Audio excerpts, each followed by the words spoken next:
Šis ir nacionālās drošības jautājums. Uzņemt migrantus no spilgti atšķirīgām kultūrām, kas par demokrātiju vispār nerūpēsies un nedomās par integrāciju pie noteikta īpatsvara, viņi mēģinās mūs integrēt sevī, nevis otrādi. Mēs to redzam Rietumē Eiropā, jau kas notiek. Mēs varam daudz un gudri runāt par augstas pievienotās vērtības darbiem un par augstas kvalifikācijas speciālistu piesaisti, kas arī nešaubīgi ir pareizi un vajadzīgi. Mums vajadzētu vairāk kā Bumērī, lai brauc šurp un respektīvi strādā un kļūst par ministriem un deputātiem. Skaidrs, ka mums jāraugās arī uz citu cilvēku ielaišanu mūsu sabiedrībā, bet tur faktiski tas galvenais arguments ir tāds, ka mums ir šī imigrācijas politika jāveido, nevis jāpaļaujās tādai vienkārši kaut kādai plūsmai. Kultūras ministrija sagatavojusi projektu ar garu nosaukumu Saliedētas un pilsoniski aktīvas sabiedrības attīstības plāns 2024. līdz 2027. gadam. Tas paredz palielināt trešo valstu pilsoņiem pirmreizēji izsniegto pastāvīgās uzturēšanās atļauju īpatsvaru no 1,1% līdz 2,2%. Citiem vārdiem sakot, veicināt ārvalstnieku ieplūšanu Latvijā, lai tā aizlāpītu robus darba tirgū, kas rodas bēdīgās demografiskās situācijas dēļ. Lielais jautājums – kāds būtu pareizais ceļš demografijas problēmu risināšanā? Kultūras ministrija ar savu jauno dokumentu ieiet tajā lauciņā, kur viņiem vispār nav nekas darāms, proti migrācijas kontrolē. Šī liberālā un kreisā nostāja, ka demogrāfija jārisina ar migrāciju, jau saknē nav pareizi. Ir jādomā par dzimstības palielināšanu.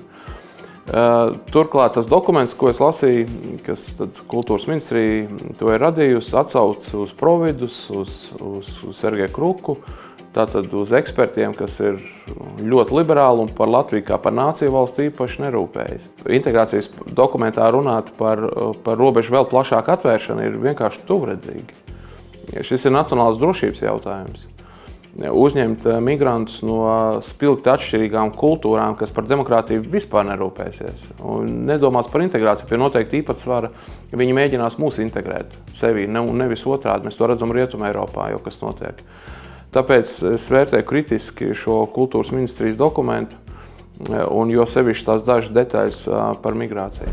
Publiskā telpā parādījās dokuments, un kultūras ministrijas dokuments, principā garlaicīgs, ne īpaši tāds birokrātisks, teiksim, plāns, integrācijas politikas sakarā, un cilvēki izlasīja, kāds izlasīja rūpīgi šo dokumentu. Un nopublicēja sociālos tīklos kaut kādus fragmentus, un sākās debate. Un tas, principā, ir tas, kā demokrātijai būtu jāfunkcionē. Tas, principā, viss labi un pareizi. Tas tieši tā būtu jābūt. Ka kāds izlasa dokumentus, kāds viņus, teiksim, tur analizē, kāds viņus apspriež. Dabā taču redzam, katrs no mums, kurš tur izsauc boltu, ja, vai kaut ko tur, katru reizi redz kādu, teiksim, no trešās pasaules valstīm atbraukušu darba spēku, kurš mums šos darbus veic. Un acīm redzot, tam ir kaut kāds ekonomisks pamatojums. Mēs varam daudz un gudri runāt par augstas pievienotās vērtības darbiem un par augstas kvalifikācijas speciālistu piesaisti, kas arī nešaubīgi ir pareizi un vajadzīgi. Mums vajadzētu vairāk kā Bumērī, lai brauc šurp un respektīvi strādā un kļūst par ministriem un deputātiem. Zemā dzimstība, kas lēnā garā pārņem visu pasauli, ir izaicinājums.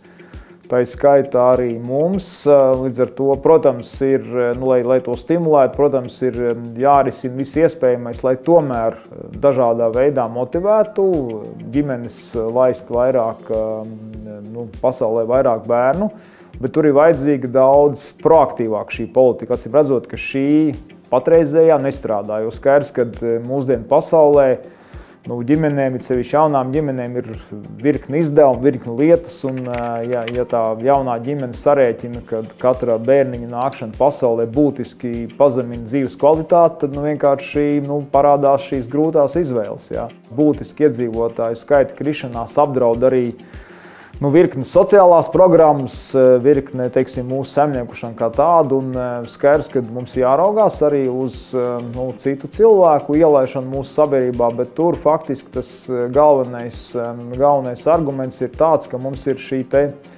imigrācijas politika jāveido, nevis jāpaļaujās tādai vienkārši kaut kādai plūsmai. Es domāju par tādu globālu līmeņu menedžmentu vai tiem sektoriem, kas ir augsts pievienoto vērtību, tas pats IT sektors vai kaut kāda tehnoloģijas sektora un tam līdzīgi. Nu, un otrs vektors ir tāds, ka mums ir jāpiesaista cilvēki. Vislabākais piesaistes veids ir caur izglītības sistēmu, caur skolām, caur augstskolām. Tad tie cilvēki, kas šeit ir jau atbraukuši, tad viņiem ir jau kaut kāda zināma izglītības līmeņa, zināma kvalifikācija. Un ja viņi šeit pavada gadu, 3, 5 šeit studējot, apliecinot savu spējas izglītībā, viņi arī vienlaikus tajā laikā adaptējās, pierod pie kultūras, un tad atliek tikai viņiem vēl piedāvāt šīs speciālas programmas, latviešu valodas izglītībā, vēl kaut kādas lietas. Tad tā ir tas labākā segmentācija, kas varētu arī papildināt mūsu sabiedrību. Mēs agrāk domājām, ka pirmais, ko roboti aizvietos un mākslīgais intelekts, ko aizvietos, ir mazkvalificēti darbi. Kā mēs redzam, visticamāk notiks tieši otrādi. Vispirms tiks aizstāti augsti kvalificēti darbinieki un savukārt kurjers vienalga būs lētāk paņemt no Indonēzijas, teiksim, vienu, nevis uzticēt to robotam, jo šis robots dārgāks. Vienlaicīgi mēs redzam Eiropas visbēdīgo pieredzi, tā kā traģisko Eiropas pieredzi par to, ka pārāk liels imigrantu skaits noved pie, principā es uzskatu, katastrofālām sekām, noziedzība, kulturāli, sociāli, tas vienkārši noved pie katastrofālām sekām, to nedrīkstētu pieļaut. Iesaisties, izsaki viedokli un uzdod savu jautājumu. Arī tavs jautājums var būt lielais jautājums.